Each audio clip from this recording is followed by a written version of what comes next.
preservativo, etcétera, pero lo puse doble. Es parte de la intención de uso, no porque estoy afectando la calidad del producto, quizá por la fricción se rompe, etcétera. Entonces, la intención de uso fue correcta porque era para hacer el proceso de preservativo, pero la forma no fue correcta. Entonces, ahorita vamos a ir identificando las diferencias entre uno y otro. ¿Qué no podría ser, por ejemplo, una intención de uso? Que utilicemos el serrucho, por ejemplo, acá decía, no, el serrucho no es un dispositivo médico, que utilicemos a lo mejor un ultrasonido para pasar sobre un hueso. ¿Y sabes qué? Me reportan que el ultrasonido no sirvió. Las partes blandas son las intenciones del ultrasonido. Quizá para un hueso necesitamos otro tipo de equipo. Entonces, siempre hay que ver cuál es la intención de uso del dispositivo médico que el fabricante está diciendo, ¿no? O sea, es un software para leer lo que hace ratito decían con la parte de psicología. Ok, ¿en qué otra cosa lo puedo usar? Lo que sí podemos hacer para los equipos es aumentar las intenciones de uso. ¿Sabes qué? Identificamos que el producto servía para medir la densidad de la piel, pero también mide la densidad del hueso. Ok, agregamos una intención de uso en el registro sanitario y entonces ahora la podemos usar para eso, pero no siempre se puede hacer esto. Entonces tenemos que respetar mucho la intención de uso que define el fabricante desde que se registre el producto en México. Hay otro tema también aquí con la intención de uso. Probablemente el producto yo lo importo a Estados Unidos y en Estados Unidos tiene 3 intenciones de uso, pero en México cuando yo registré solo metí una. Entonces, sería un incidente adverso si se utiliza o uno reportable, si se utiliza en alguna otra de las dos cosas que en Estados Unidos está aprobado, probablemente sí, y nosotros tendríamos que actualizar nuestro registro sanitario, ¿ok? ¿Hasta que alguien tiene alguna duda, comentario? Eso se maneja como sub-label, también es el término, bueno, eso se maneja en lo que es la farmacéutica, pero no sé si también aquí se maneja como sub-label. ¿Sería el tema de intención de uso? Ajá, o es el término tal cual, solo intención de uso. Sí, Es la mi duda porque intención... yo no estoy muy Ajá. familiarizada con dispositivos médicos, ¿verdad? No, no, no te preocupes, no, no había escuchado ese término que me dices, pero sí en este caso es intención de uso o propósito de uso, así es como vienen los registros sanitarios.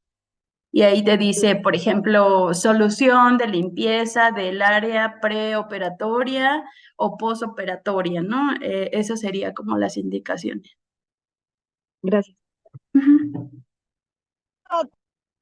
Adelante. ¿No?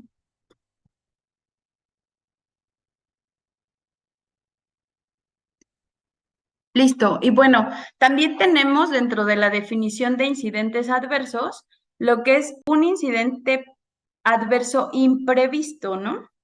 Eh, Estos hablan de acontecimientos que no se consideraron en el análisis de riesgo durante la fase de diseño, que era lo que nos explicaba hace ratito el maestro Francisco, ¿no?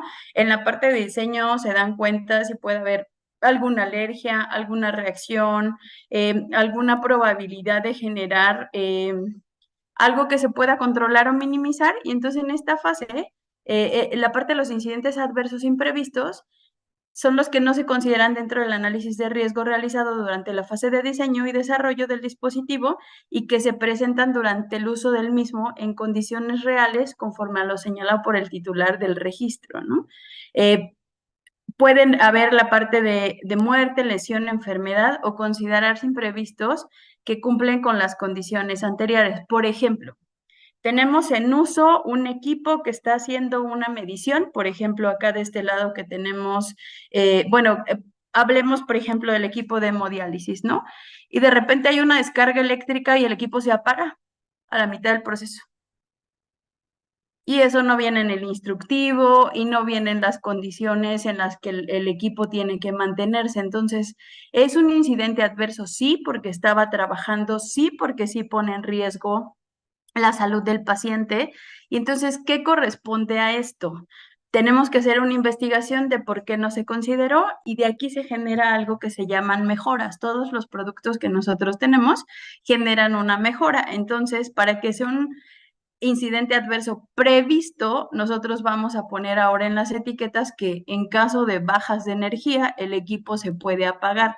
¿Cómo se solventa? Normalmente los equipos traen un no break o una carga de reserva que permite que el proceso termine y que no afecte la salud del paciente. Pero si no se consideró desde la fase de diseño, entonces se considera incidente adverso imprevisto.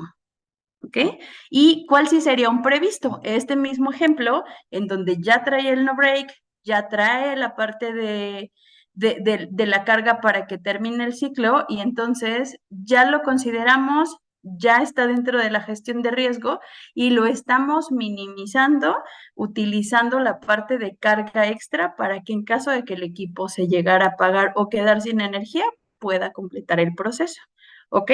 Entonces, los dos son incidentes, pero uno puede ser previsto y el otro no previsto. Y ambos dependen siempre que sean dentro de la intención de uso. Y sería como similar a lo que hablamos en farmacovigilancia. Nosotros reportamos un evento de farmacovigilancia cuando se presenten las concentraciones adecuadas, ¿no? Si yo tengo una sobredosis de medicamento, ya no sería un tema de farmacovigilancia, es una sobredosis. Y en este caso, si yo no lo estoy usando para lo que es, no sería un incidente adverso, es un uso no correcto del producto versus su intención de uso, ¿ok? Aquí, por ejemplo, lo mismo, ¿no? Los tubitos para tomar sangre. Yo los utilizo, por ejemplo, el de tiempos de coagulación. Lo voy a utilizar para sacarle sangre a un perrito, un tubo grande para adulto. La concentración de EDTA que tiene, por ejemplo, el tubito, puede ser que sea excesiva para poder hacer una buena medición de los tiempos de coagulación del perro, pero es buena para hacer los tiempos de coagulación de un adulto, porque hay tubos para adulto, hay tubos para bebé y hay tubos para niño, ¿no? Entonces, a lo mejor digo, voy a utilizar el del bebé para el perro.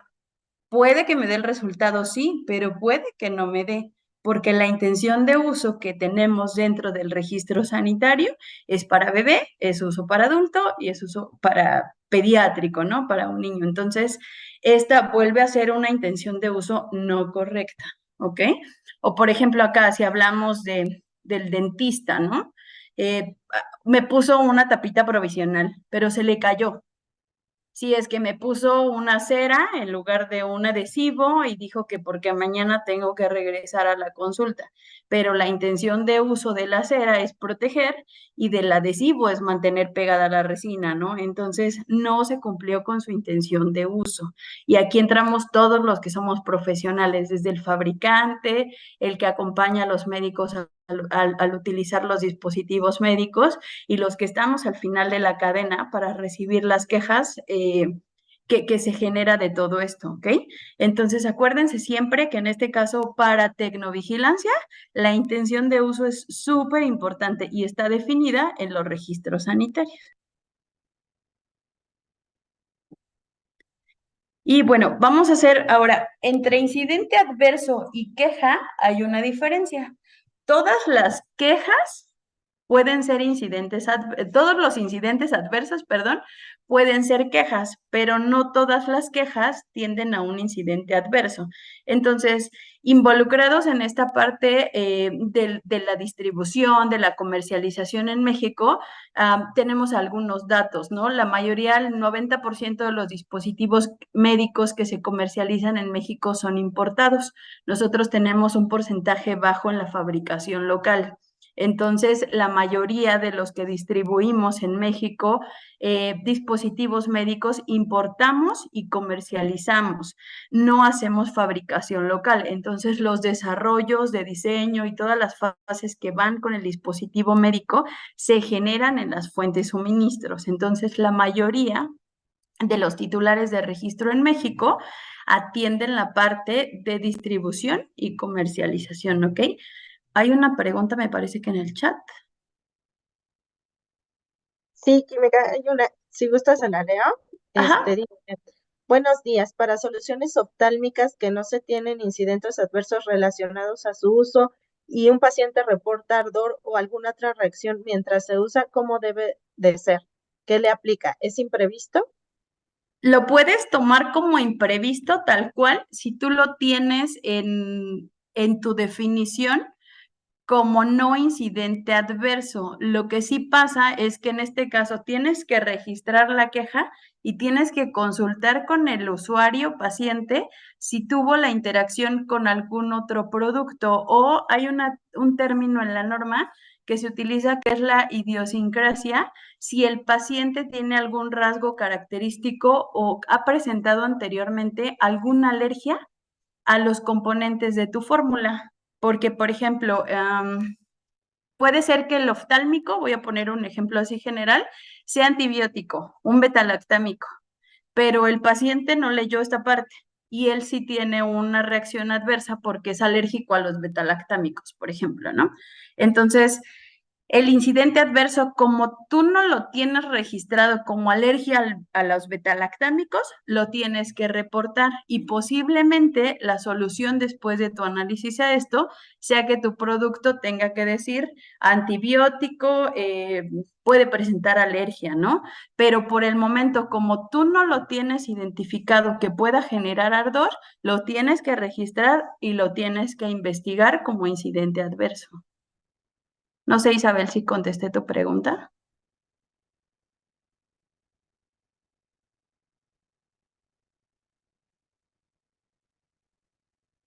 Química, aquí yo nada más para complementar, en este caso Sí. sería como incidente adverso o como sospecha de reacción adversa. Es que me quedé pensando en lo mismo, Shay, pero Sí, puse si fuera betalactámico, sería sospecha reacción adversa. de reacción adversa, exacto, pero si solo es un lubricante, no tiene principios activos. Por ejemplo, si Ajá, cambiamos el ejemplo a un lubricante que se registra como dispositivo médico, entonces sería como sospecha de incidente adverso. Pero puede ser exacto. las dos. Ujú, Dependería del registro sanitario de cualquiera de las dos, ¿no? O sea, ya la exacto, investigación dependería de la vía por cuál llega, ¿no? Porque a lo exacto. mejor puede ser que sea un medicamento que tenga registro como medicamento como tal, se reporta la sospecha de reacción adversa, pero se determina que la reacción puede ser alguno de los vehículos que está, que trae, ¿no? El medicamento, ¿no? Entonces ahí ya sería ver en dónde ¿Cuál de recae los? la habilidad y el cambio, ¿no? De la etiqueta, digamos, o las acciones que se pueden hacer, ¿no? Sí, correcto. Y a lo mejor ver la interacción con otras cosas, porque puede ser que en este caso voy a hacer otra suposición que diga que el paciente al colocarlo después de retirar el lente le provoca ardor, ¿no? O sea, o que Mm. utilice lentes. Entonces, la interacción tiene que ser más amplia, ¿no? Tienes que evaluar si no hay interacción de otro dispositivo médico, si no hay antes, por ejemplo, el uso de algún antibiótico, si el producto tiene o no algún antibiótico o algún principio activo. Pero sí puede ser sospecha de evento adverso o sospecha de incidente adverso dependiendo de la composición y el registro sanitario que tenga el producto. En este caso, hablando de dispositivo médico, un lubricante que no tendría un principio activo, podría ser esta Terapia, parte de que si se genera como sospecha de incidente. claro. Ujú. Gracias, Shay. Gracias, Química.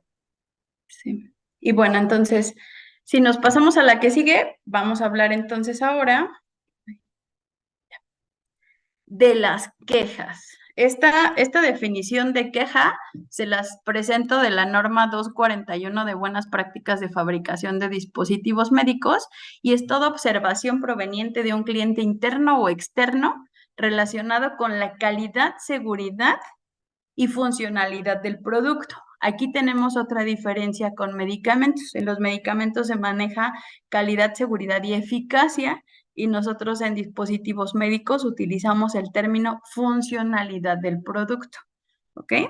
Entonces, ¿cuántos tipos de... Yo aquí puse una lluvia de ideas que estuve pensando varios días de todos los tipos de quejas que puede haber. Pero si ustedes tienen otros, bienvenido para enriquecer este slide, ¿eh? Entonces, primero de calidad, seguridad y como decíamos arriba, funcionalidad. Tenemos las de servicio que pueden incluir desde el precio, el tiempo de entrega, condiciones de entrega, la caducidad, la cantidad, registro sanitario vencido, cambios en el registro sanitario, un tema de etiquetado, puede haber productos alterados, falsificados, contaminados, adulterados. Y hay un tema muy interesante que últimamente ha sonado mucho en la industria, que son las importaciones ilegales.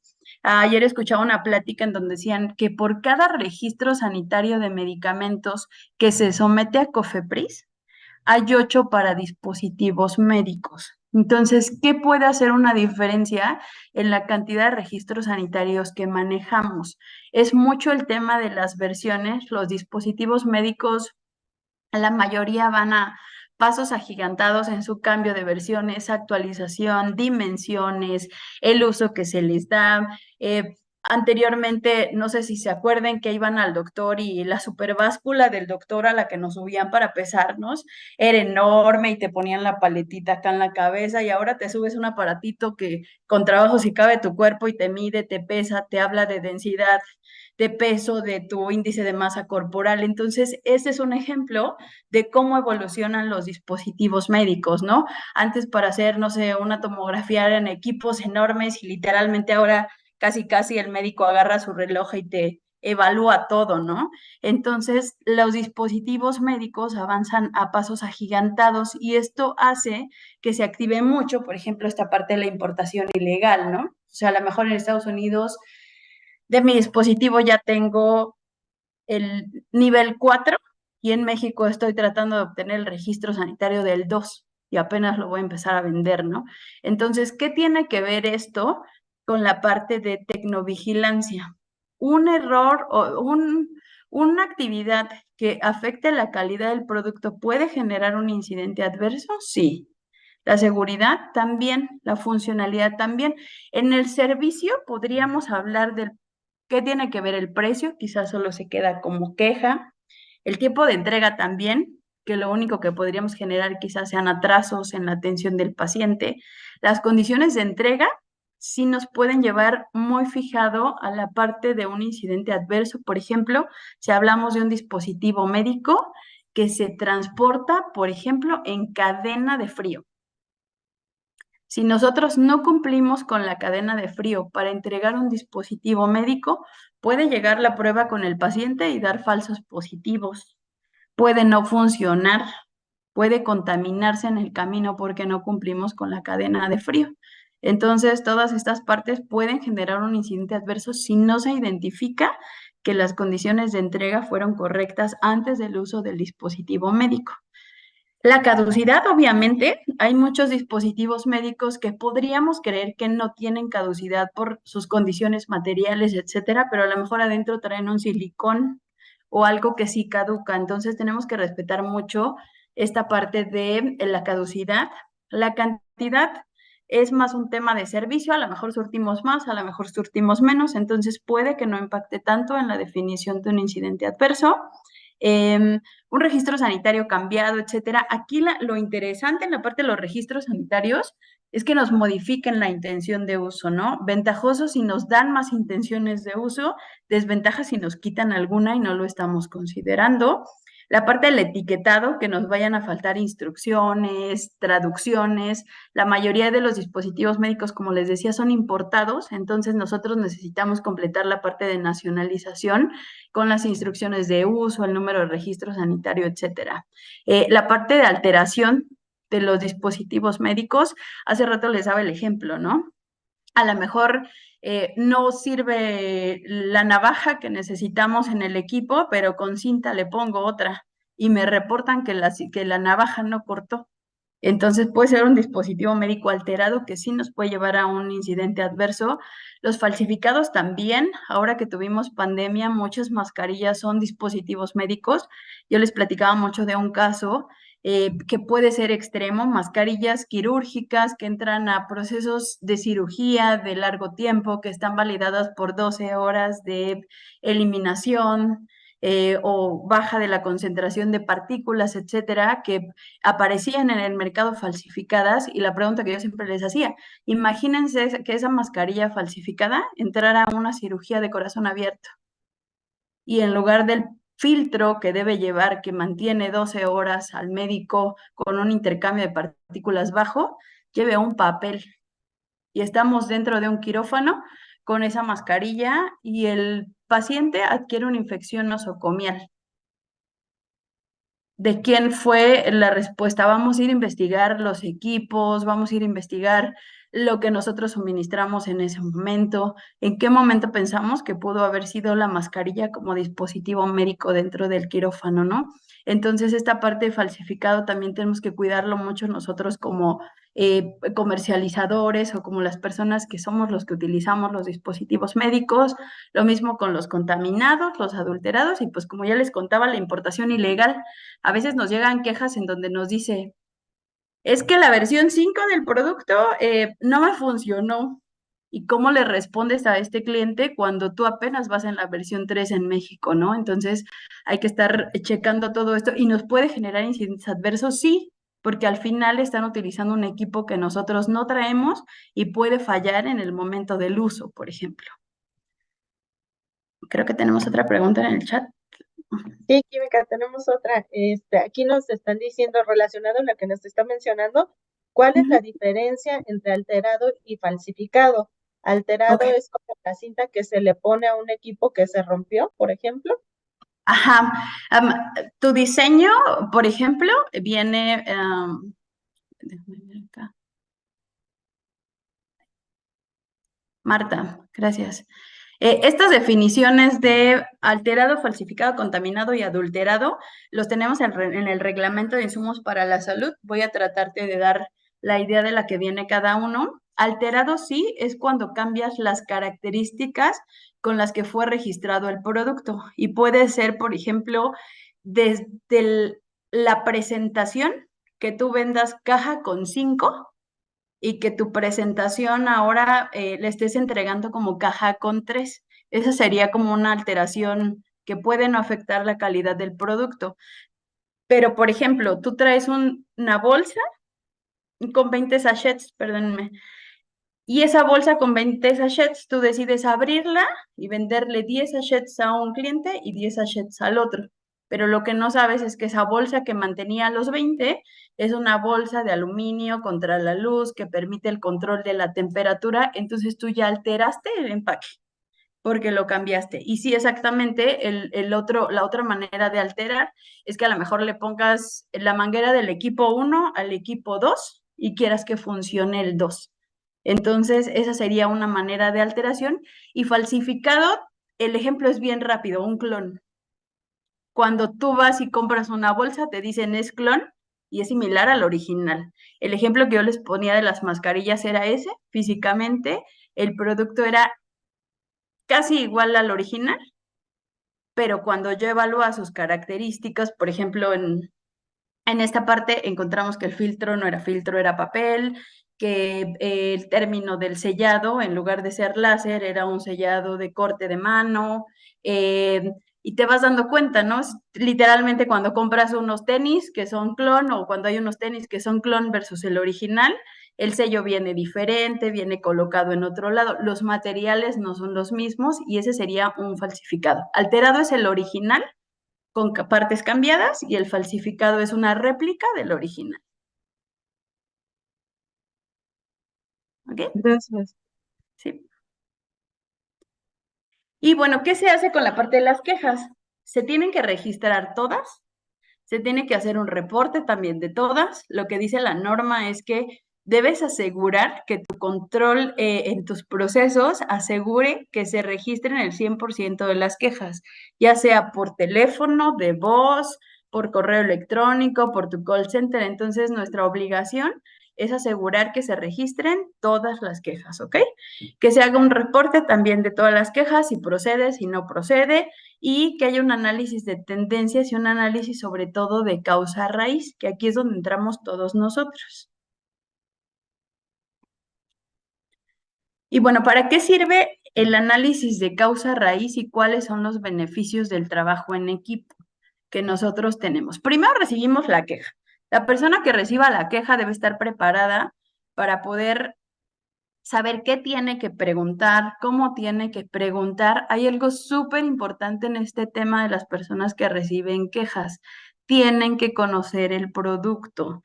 Hay muchas empresas que de repente nos reímos cuando compartimos experiencias que nos dicen, es que me hablaron para preguntar si tu producto era mío, porque las personas a veces confunden las empresas, confunden el producto. Entonces, nuestra persona que esté en la parte de recepción de quejas tiene la necesidad de conocer el producto y saber los datos básicos que tienen que recibir en el tema de la recepción de una queja y en la recepción de un posible incidente adverso.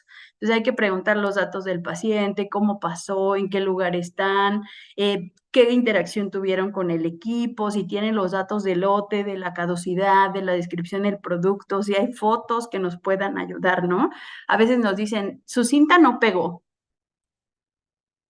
Sí, no pegó en dónde, fue en piel, no fue en piel, qué lote fue, dónde lo compró, y ahí nos vamos a ir dando cuenta y descartando toda esta parte que les decía, alterado, falsificado, uso inadecuado, etcétera. Entonces, una vez que ya tenemos la queja, que sabemos que sí es nuestra, hay un equipo de interacción. Las quejas no se analizan y se definen solas porque necesitamos a todos los actores de la cadena.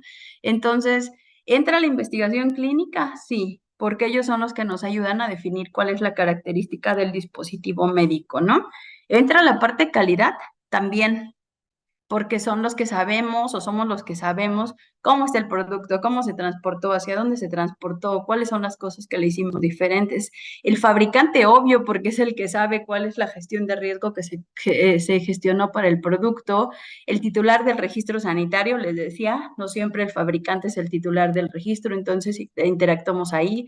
Los distribuidores, claro, porque sabemos cómo se transportó, hacia dónde se transportó, cómo lo llevamos y los profesionales de la salud que están juntito al dispositivo médico, ¿no?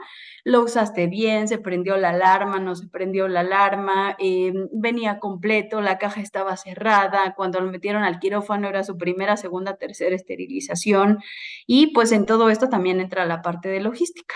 Entonces, una vez que tenemos con esta interacción completa de qué pasó, por ejemplo, les decía hace rato el de la mascarilla, tenemos que saber qué hubo adentro del quirófano, quién estuvo adentro del quirófano, quién les llevó esos productos, dónde compraron esos productos, quién es el fabricante y vamos hacia atrás en toda la cadena hasta que nosotros recibimos la queja y de ahí decidimos si el incidente adverso se considera incidente adverso o no se considera, ¿ok? Y bueno, pues se hace el reporte y de aquí nos vamos a la parte del reporte con al Centro Nacional de Farmacovigilancia, ¿no? Entonces, ¿cuáles son las reglas básicas para el reporte al Centro Nacional de Farmacovigilancia? Hay 3 reglas básicas dentro de la norma 240. Traté de resumirlas en algunas palabras nada más. Y sería, lo primero es que se presente en territorio nacional. El incidente adverso debe ser sí o sí aquí en México para que nosotros lo podamos reportar. Y después que el dispositivo médico esté relacionado con el incidente. Les platicaba hace rato, una infección nosocomial, ¿no? Una infección que se presenta dentro del hospital a un paciente que está siendo atendido dentro del hospital. ¿Qué relación tiene con el dispositivo médico? Y que haya un riesgo a la salud o inclusive la muerte, ¿no? Entonces, aquí en la parte de COFEPRIS hay un PowerPoint en donde nos dice cómo se llena el reporte de tecnovigilancia para el Centro Nacional de Farmacovigilancia, cuáles son los puntos que debemos llevar, pero antes nosotros tuvimos que haber completado la investigación, ¿ok? Y bueno, ¿cómo se hace? El paciente es el que va a ser el afectado por el incidente adverso. Y junto al paciente están los centros de investigación, los profesionales de la salud que están dentro de las clínicas, los hospitales, etcétera. Entonces, hay una respuesta del paciente a los profesionales de la salud. Los profesionales de la salud pueden identificar que también están acá el incidente adverso y el reporte puede hacerse del paciente a los profesionales de la salud, de los profesionales de la salud al fabricante, del mismo paciente al distribuidor, del mismo paciente al titular del registro y todos estos tienen que llegar sí o sí al fabricante o titular del registro. Una vez que se hace el análisis aquí entre el distribuidor o titular del registro o fabricante titular del registro, es cuando se define si el incidente adverso es procedente o no, y entonces vamos a comunicarlo al Centro Nacional de Farmacovigilancia, cumpliendo con estas reglas básicas, ¿no? De si se presenta en territorio nacional, si está relacionado el dispositivo médico con el incidente y si se genera un tema de riesgo a la salud o muerte, ¿ok? Y bueno, hay una vuelta al revés, que puede ser que del paciente se vaya directo al Centro Nacional de Farmacovigilancia o que no pasemos por el titular del registro y que el profesional de la salud, por medio de los de cada de las de la oficina de tecnovigilancia de cada fabricante o de cada profesional o de los hospitales se reporte directo al Centro Nacional de Farmacovigilancia. Ellos nos pueden reportar a nosotros como titular del registro y deberíamos seguir el mismo análisis de queja, si es o no procedente, y contestarles a ellos, ¿ok? Y creo que hay otra pregunta, Shay. ¿Me sigo?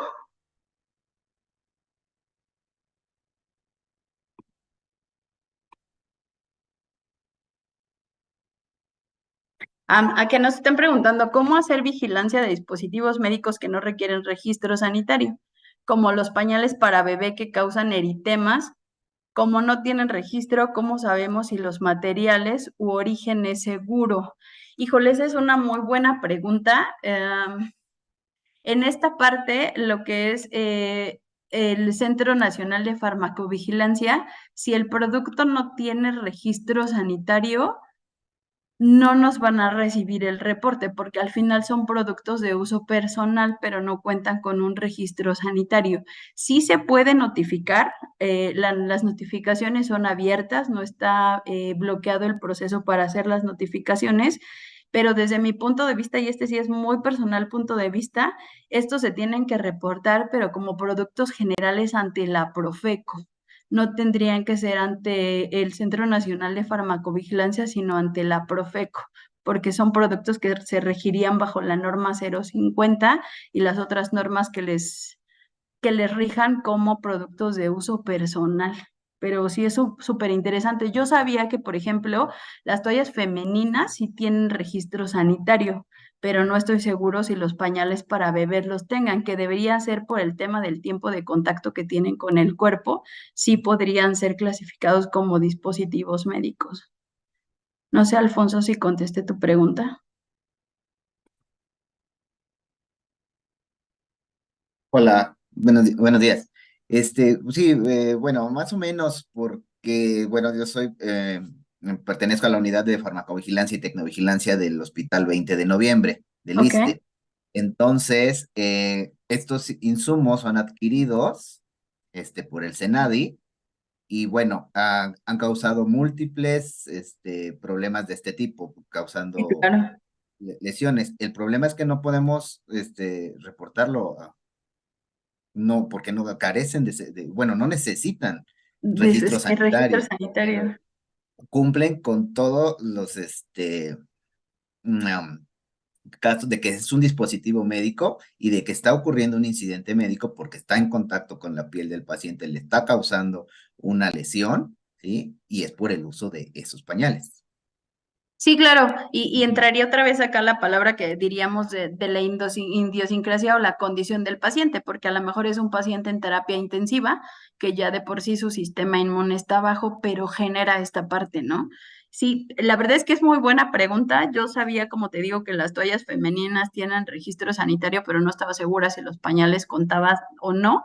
Yo haría esta recomendación que se reporten por la parte de Profeco y sí te invitaría a que aunque no son dispositivos médicos, envíes la información, ¿no? Sé que el Centro Nacional de Farmacovigilancia es muy claro en las condiciones que debemos compartir, pero al final te genera una condición adicional al paciente porque esto te lleva a una infección y esa infección a un tratamiento que puede ser concomitante con los otros tratamientos que ya tiene el paciente, ¿no? Sí, exactamente, ¿no? Y más cuando son bebés, recién nacidos, Sí, pues es mucho mayor el problema, tanto para tratarlos, no se pueden medicar tan fácilmente. sí, correcto. Gracias. Sí, listo. Y Creo Tenemos que otra pregunta química aquí sí. que acaba de llegar, que dice, ¿cómo se manejan estos reportes de incidentes adversos cuando los dispositivos son de exportación, pero se fabrican en territorio nacional y viceversa? Si el dispositivo es de importación, ¿en qué casos entra el Centro Nacional de Farmacovigilancia y su posible coordinación con instancias similares en otros países? Ok, si el producto es de importación y el incidente adverso se presenta en México, cumplirías con la primera regla de que el incidente se presenta en territorio nacional y aunque su manufactura no es en territorio nacional, aplica la comunicación. Hay una invitación que hace la norma como para el segundo caso, pero eso no los hace como parte de los reportes continuos que ya se hacen en la parte de registro sanitario. Si tu producto lo fabricas en México, lo exportas y en el otro país es en donde se presenta el incidente adverso, el reporte tendría que ser, por ejemplo, Estados Unidos en FDA. Y esos mismos reportes se tendrían que utilizar como para hacer el análisis de tendencias de las quejas que tienes e ir haciendo las mejoras en el producto. Pero una recomendación de lo que no se acepta o lo que no necesariamente necesita reportar como incidente adverso al Centro Nacional de Farmacovigilancia es un incidente que no se presente en territorio nacional, porque eso debería ser parte como de tu análisis o gestión de riesgo al momento de registrar el producto. Si no se vende acá, no lo puedes reportar al Centro Nacional de Farmacovigilancia.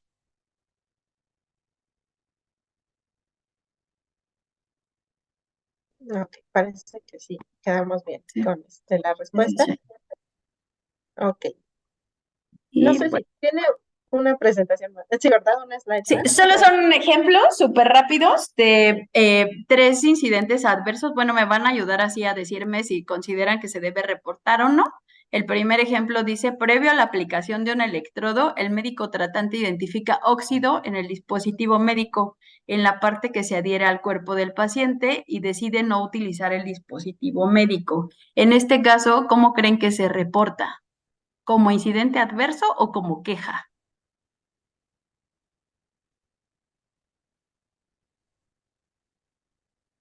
¿Quién me dice? Creo que está Aquí así.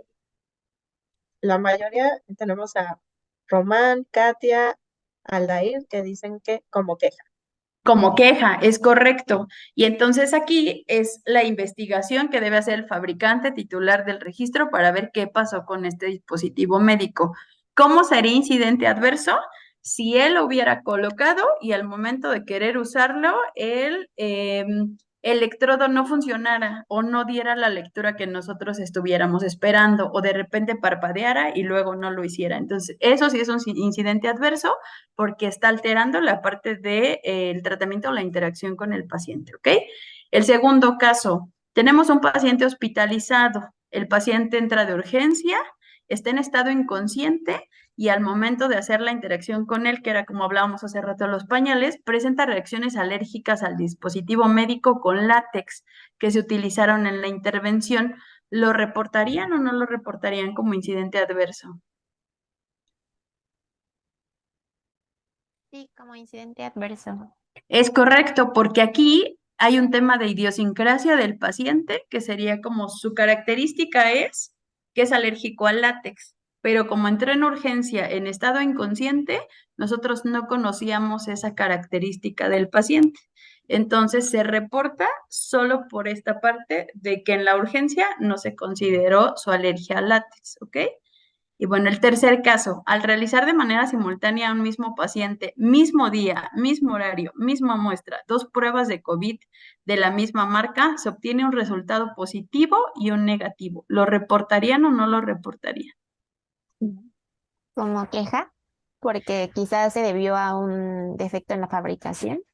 Ajá, entra como queja al titular del registro sanitario, pero esta es otra condición que también nos dice la norma. También al Centro Nacional de Farmacovigilancia se reportan falsos positivos.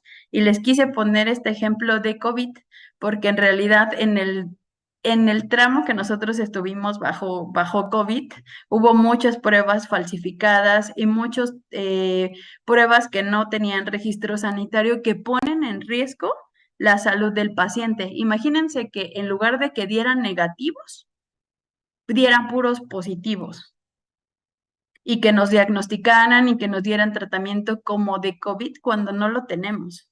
Entonces, eso también se reporta como un incidente adverso cuando hablamos de falsos positivos para evitar, aquí es un tema para evitar el riesgo de un incidente adverso, ¿ok?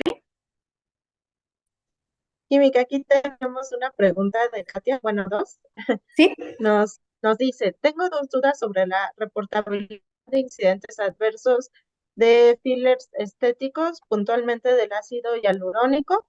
Uno, el ácido hialurónico no se debe inyectar en vasos capilares porque puede generar oclusión y generar una necrosis o poner en riesgo la vida del paciente. Esta leyenda de advertencia se declara en el inserto del producto. Reportes de esta clase de incidentes no aplica canalizarlos al Centro Nacional de Farmacovigilancia, ¿correcto? Sí, es correcto, porque tú ya lo tienes dentro de la instrucción y no sería parte de la intención de uso si tú estás delimitando que ahí no se usa. Ahí se queda Ok, y como queja y es un tema de uso. Ujú. la 2 dice, la falla terapéutica de un ácido hialurónico estético sería la no voluminización de tejidos, lo cual no pone en riesgo la vida del paciente ni perjudica su salud. Por lo tanto, casos de este tipo no sería reportable según la norma, ¿cierto? Ay, a ver esa otra Sí, vez, no, déjame. sí, o sea, más bien entiendo aquí que o sea, sí tuvo un efecto, bueno, más bien no hizo el efecto deseado, si bien entiendo, pero como no está perjudicando la salud del paciente, este tipo de casos, pues, según la norma, no se reportan. ¿Es así?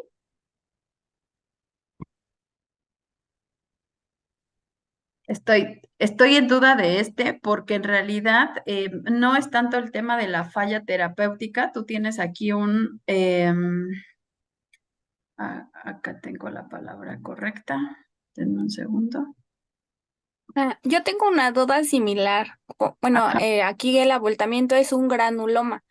O sea, si a mí me reportan un granuloma con el uso del ácido hialurónico, a evaluación médica, en mi caso me dijeron que eso no era perjudicial para la salud o no ponía en riesgo su vida, ni menos le iba a ocasionar la muerte, entonces por lo tanto que no era reportable. Pero esa es la duda que yo tengo como tecnovigilancia. ¿Tengo o no que reportar esta reacción, este incidente, perdón? Porque de hecho sí está indicado en el inserto. Sí, si está indicado, ahí, la respuesta contigo es directa. Si está indicado en el inserto que uno de los riesgos o reacciones que puede provocar es un granuloma, ya está conocido y no es necesario reportarlo. En el primer caso, si no lo tienes incluido en tu inserto o como parte de tu investigación inicial, tienes de dos. Lo tienes que reportar porque no está haciendo para lo que, en la finalidad para la que fue desarrollada o tal cual lo incluyes en tu inserto como una evidencia de que como parte de la gestión del análisis, si lo tienes, ya lo tienes identificado y ya no sería necesario reportarlo. Sí, es que yo creo que este tipo de dudas salen por las diferencias que hay entre farmacovigilancia y Y tecnovigilancia, porque, tecnovigilancia. por ejemplo, sí, recuerden que aquí es diferente, porque, por ejemplo,